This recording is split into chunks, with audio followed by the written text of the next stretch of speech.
அர்த்தமுள்ள வாழ்வு என்ற நிகழ்ச்சியின் மூலமாக உங்களை சந்திப்பதில் நான் பெருமகிழ்ச்சி அடைகிறேன். சில வாரங்களாக நாம் வாழ்க்கை துணையை குறித்து தியானித்து வருகிறோம். மனைவி அமைவதெல்லாம் இறைவன் கொடுத்த வரம் என்ற தலைப்பிலே 3 வாரங்களாக நாம் தியானித்து வந்தோம். இன்று 4வது வாரம். அந்த பகுதிகளை நீங்கள் காண வேண்டுமென்றால் www.divinetruth.asia அல்லது நரேந்திரநாத் என்கிற யூடியூபில் காணலாம். கடந்த வாரம் எப்படி ஒரு நல்ல வரன் அமைந்தது. நான் ஏற்கனவே சொன்னது போல என்னுடைய தகப்பனார் ஆந்திர மாநிலத்தை சேர்ந்த ஒரு இந்து, தாயார் கேரள மாநிலத்தை சேர்ந்த கிறிஸ்துவர். கடந்த வாரத்திலே எப்படி ஒரு கேரள மாநிலத்தை சேர்ந்த ஒரு பெண்ணுடைய தகப்பனும் தாயாரும் என்னைப் போலவே தகப்பனார் ஒரு இந்துவாகவும் தாயார் ஒரு கேத்தலிக் கிறிஸ்துவராகவும் இருந்து அவர்களுடைய மகளுக்காக அவர்கள் வரனை தேடிக்கொண்டு இருக்கையிலே என்னுடைய வரன் பொருத்தமாக இருந்தது. ஏனென்றால் இந்த கலப்பு மத அல்லது கலப்பு திருமணத்திலே இப்படியாக அமைவது ஒரு நல்ல ஒரு நிகழ்ச்சியாக இருக்கலாம். அவர்களுக்கும் கிறிஸ்துவ மதத்தில் ஈடுபாடு, எனக்கும் கிறிஸ்துவ மதத்தில் ஈடுபாடு, அப்படியாக நன்றாக இருந்தது போல இருந்தது. என்னையும் அவர்கள் திருவனந்தபுரத்துக்கு அழைத்து அங்கு எல்லாம் பேசி முடிவு செய்யலாம் என்று அழைத்தார்கள். நானும் போயிருந்தேன். அதைத்தான் கடந்த வாரத்தில் பகிர்ந்து கொண்டேன். எல்லாம் நல்லபடியாக பேசி முடிந்தாகிவிட்டது. மறுநாள் நான் ரயிலில் ஏறி திரும்பி வர வேண்டும். எல்லாம் ஒழுங்கு செய்யப்பட்ட விட்டது. ஆனாலும் அன்று ராத்திரியிலே அவளுக்கு ஒரு பெரிய ஆஸ்துமேட்டிக் அட்டாக் வந்ததினாலே மறுநாள் காலை திருமணம் செய்து கொள்வதையே தவிர்க்க வேண்டும் என்ற முடிவுக்கு வந்து கன்னியாஸ்திரியாக மாறிவிட வேண்டும் என்ற ஒரு முடிவுக்கு வந்து விட்டார்கள் அந்த பெண். அதை அவளுடைய தகப்பனாரிடத்தில் தெரிவிக்க நான் வருத்தத்தோடு சென்னை திரும்பி வந்தேன். என்னுடைய தாயாருக்கு ஒரு விதத்திலே அது நல்லது போல தெரிந்தது. ஏனென்றால் ஆஸ்துமா பெண்ணோடு வாழ்வது கடினம் என்பது அவர்களுக்கு தெரியும், எனக்கு தெரியாது. அவர்கள் மருத்துவத்துறையில் இருந்தார்கள்.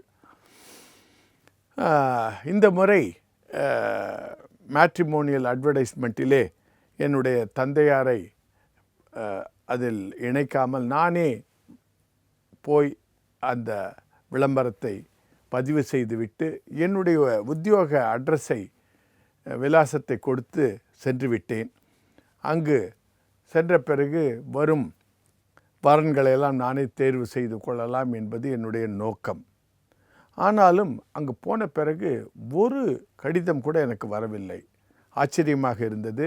ஏனென்றால் இதற்கு முன்பாக என்னுடைய தகப்பனார் பதிவு செய்யும்போது ஏராளமான கடிதங்கள் வரும் போஸ்ட் பாக்ஸிலே. இப்பொழுதெல்லாம் நிறுத்திவிட்டார்கள். அந்த காலத்தில் போஸ்ட் பாக்ஸ் இருந்தது. ஏர்மாறாக ஒரு லெட்டர் கூட வரவில்லை. இப்படித்தான் கடவுள் இடைப்படுவார். இது என்ன என்று எனக்கும் புரியாமல் இருந்ததினாலே நானும் ஒரு லெட்டரை எழுதி அதே போஸ்ட் பாக்ஸுக்கு போட்டேன். எனக்கு அதுவும் திரும்பி வரவில்லை. அப்பொழுது எனக்கு தெரிந்துவிட்டது ஏதோ ஒரு கோளாறு நடந்திருக்கிறது என்று. ஆனாலும் நான் ஒரு 6 மாதத்துக்கு ஒரு முறை தான் சென்னைக்கு வருவேன். அதுபோல் 6 மாதங்கள் கழித்து நான் சென்னைக்கு வந்தேன். அங்கு உள்ளவர்களுக்கெல்லாம் என் மேல் ஒரு அனுதாபம். முதல் முறையாக கல்யாணம் தடைப்பட்டது என்னுடைய தாயாரின் மூலமாக. 2வது முறை தடைப்பட்டது இவளுக்கு வருங்கால மணப்பெண்ணுக்கு ஒரு ஆஸ்துமேட்டிக் அட்டாக்கின் மூலமாக. அவர்களுக்கெல்லாம் ஒரு அலையன்ஸ் என்று வந்தால் எல்லாம் முடிந்துவிடும், இவருக்கு ஏன் இப்படி தடைப்பட்டு கொண்டிருக்கிறது என்றெல்லாம் அவர்கள் யோசித்து கொண்டிருந்தார்கள். 6 மாதங்கள் கழித்து நான் சென்னைக்கு வந்த உடனேயே நேராக அந்த அலுவலகத்துக்கு சென்று நான் போட்ட அந்த அட்வர்டைஸ்மெண்ட்டுக்கு ஏன் ரெஸ்பான்ஸ் வரவில்லை என்று கேட்டேன். அதற்கு அவர்கள் ஒரு சமயத்திலே அப்படி யாருமே எழுதக்கூடாமல் கூட இருக்க வாய்ப்பு உண்டு என்று சொன்னார்கள். அதற்கு நானே போட்ட லெட்டர் கூட எனக்கு வரவில்லை என்று கூறின போது அதை அவர்கள் சீரியஸாக எடுத்துக்கொண்டு விசாரிக்க தொடங்கினார்கள். விசாரித்ததில் அவர்களுக்கு என்ன தெரிய வந்ததென்றால், என்னுடைய எல்லா கடிதங்களும் தவறாக ஒரு ரியல் எஸ்டேட் போஸ்ட் பாக்ஸுக்கு அனுப்பப்பட்டு விட்டது. ஆகையால் எனக்கு வரவில்லை. எனக்கு வர வேண்டியது இன்னொரு போஸ்ட் பாக்ஸுக்கு போய்விட்டது. அவர்களுக்கு லெட்டர் எழுதி அந்த லெட்டரை எல்லாம் எனக்கு வாங்கி தருவதாக கூறினார்கள். நான் கூறினேன் சிரித்துக்கொண்டே, அதற்குள்ளே அந்த பெண்களுக்கெல்லாம் திருமணம் ஆகியிருக்கும் என்றேன். அவர்களுக்கும் அது புரிந்தது. அவர்களுக்கு என்ன செய்வது என்று தெரியவில்லை.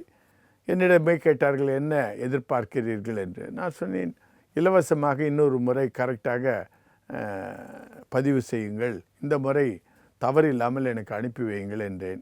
அதே மேட்டர் எல்லாம் அதே மாற்றம் செய்யவில்லை.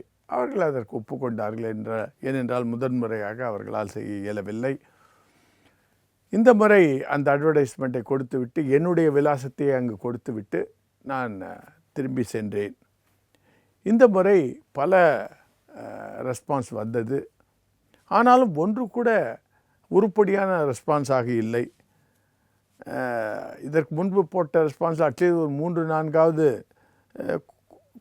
கொஞ்சம் இன்ட்ரெஸ்டிங்காக இருக்கும். இப்போது ஒன்றுமே இல்லை. எல்லாம் ஒரு வித்தாக இருந்தது. எனக்கு ஒரே ஏமாற்றம். அப்படி இருக்கும்போது எந்த பெண்ணிடம் நான் அந்த மருத்துவர் முன்பு அந்த ஆஸ்மெட்டிக் அட்டாக்கினாலே அவர்கள் நான் கன்னியாஸ்திரியாக மாறப்போகிறேன், கல்யாணமே பண்ணிக்கொள்ள விருப்பமில்லை என்று சொன்ன பெண்ணிடத்திலிருந்து இன்னொரு லெட்டர் வந்தது. ஏனென்றால் அதற்கு முன்பாகவே ஒரு 6 மாதங்கள் நாங்கள் கடித போக்குவரத்து வைத்திருந்தோம் நிர்ணயிப்பதற்காக. ஒரு எதேச்சையிலே நான் சொல்லிவிட்டேன், உங்களுக்கு இதுவரைக்கும் எதுவும் ஒரு அலையன்ஸ் நன்றாக அமையவில்லை என்றால் எனக்கு ஒரு வாய்ப்பு கொடுக்க முடியுமா என்று கேட்டு ஒரு லெட்டரை எழுதினார்கள், கடிதத்தை. நானும் மறுபடியும் கரஸ்பாண்டன்ஸ் வைத்து கொண்டோம். இந்த முறை அவர்கள் பெற்றோர்கள் சென்னையிலேயே வந்து தங்கியிருந்தார்கள். இதற்கு முன்பாக நான் திருவனந்தபுரத்துக்கு சென்றிருந்தேன். இன்னும் அங்கு அந்த வேலை காலியாகத்தான் இருந்தது. மருத்துவருடைய வேலையினுடைய வேலை ஸ்தலத்திலே அங்கு வேலை கிடைக்கும் என்ற நம்பிக்கையும் இருந்தது. இந்த முறை நடக்கும் இந்த திருமணம் என்று நினைத்து கொண்டு நானும் கடித போக்குவரத்திலே இருந்தேன். கடைசியாக ஒரு நாள் குறிக்கப்பட்டது. அந்த நாளிலே நான் சென்னைக்கு சென்றேன்.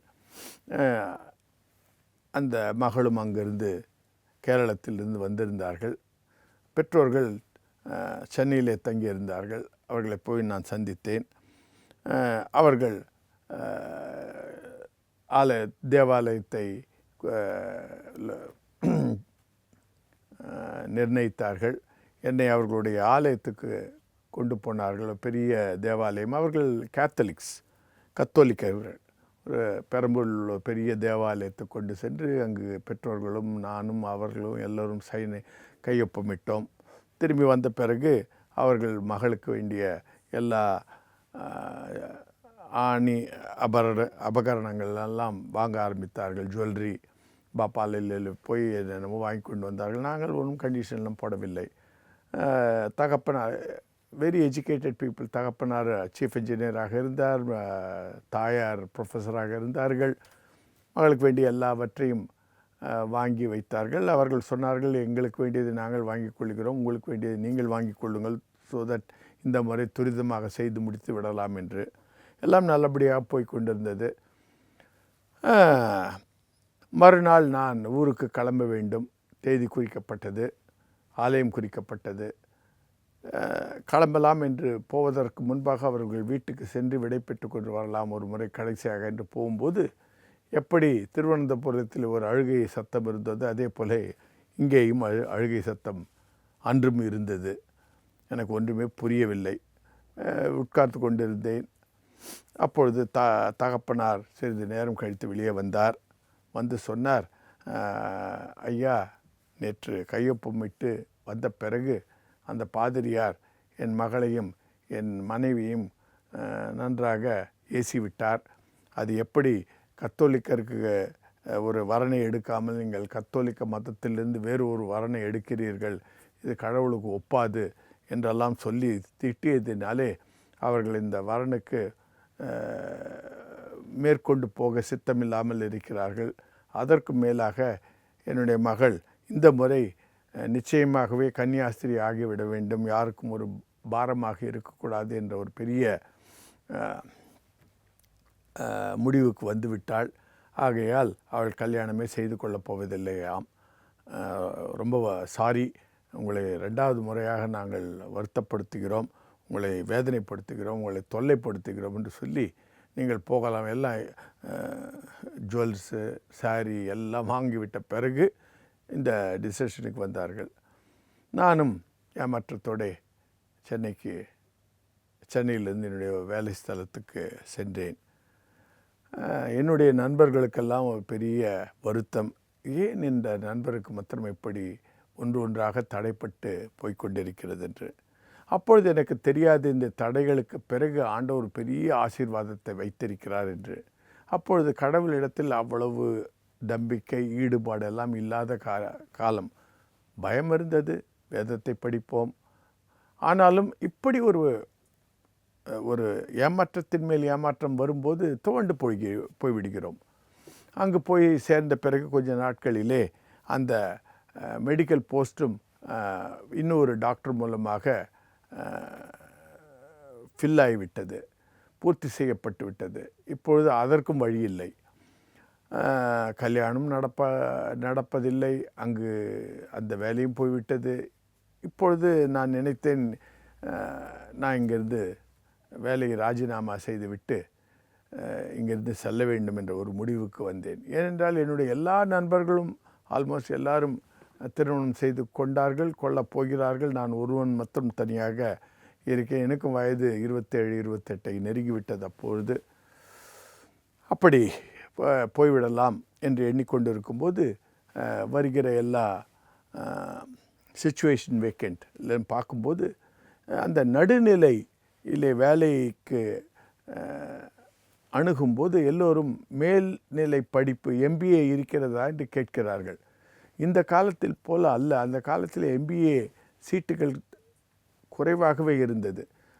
சென்னை மெட்ராஸ் யூனிவர்சிட்டியிலே ஒரு 20 சீட்டு இருந்தால் அதிகம். அப்பொழுது நான் யோசித்தேன், சென்னை அல்லது நல்ல ஒரு சிட்டியிலே சென்றால் நமக்கு அங்கே MBA படிக்க முடியும் என்ற ஒரு நிர்ணயித்ததினாலே சென்னைக்கு போக வேண்டும் என்ற ஒரு வாஞ்சையிலே இருந்தேன். எல்லா வேலைக்கும் அங்கும் இங்கும் அப்ளை செய்து கொண்டிருந்த போது மேல் படிப்புக்காக, அதுவும் பார்ட் டைம் படிக்கும்போது MBA பார்ட் டைமுக்கு அவர்கள் இட்ட ஒரு கண்டிஷன்ஸ் என்னவென்றால் 3 வருட அனுபவம், படித்த பிறகு 3 வருட அனுபவம் இருந்தால் MBA பார்ட் டைம் கிடைக்கும். MBA பார்ட் டைமுக்கு 20 சீட்டுகள் இருந்தன மெட்ராஸ் யூனிவர்சிட்டியிலே. 6 மணியிலிருந்து 9 மணி வரைக்கும் நாம் அங்கு சென்று பயில வேண்டும். 6 செமிஸ்டர், 3 வருடங்களுக்கு பிறகு உங்களுக்கு MBA கிடைக்கும். படித்து கொண்டே ஒரு பட்டம் கிடைக்கும் என்றால் அது ஒரு பெரிய பாக்கியம். அதனால் நான் நினைத்தேன், சென்னையிலே எப்படியாவது ஒரு வேலையை தேடிக்கொள்ள வேண்டும் என்று நினைத்து சென்னைக்கு ஒரு வேலைக்காக அப்ளை செய்து கொண்டிருந்தேன். எப்படி எனக்கு சென்னையில் ஒரு வேலை கிடைத்தது, எப்படி எனக்கு ஒரு MBA கிடைத்தது, எனக்கு MBA கிடைத்ததுனால எப்படி ஒரு போஸ்ட் கிராஜுவேட் மருத்துவர் என்னை திருமணம் செய்து கொள்ள முன் வந்தார், இதை குறித்து வரும் பதிவுகளிலே உம்மிடத்தில் பகிர்ந்து கொள்ளலாம் என்று நினைக்கிறேன். அது வரைக்கும் விடைபெறுகிறேன். நன்றி, வணக்கம்.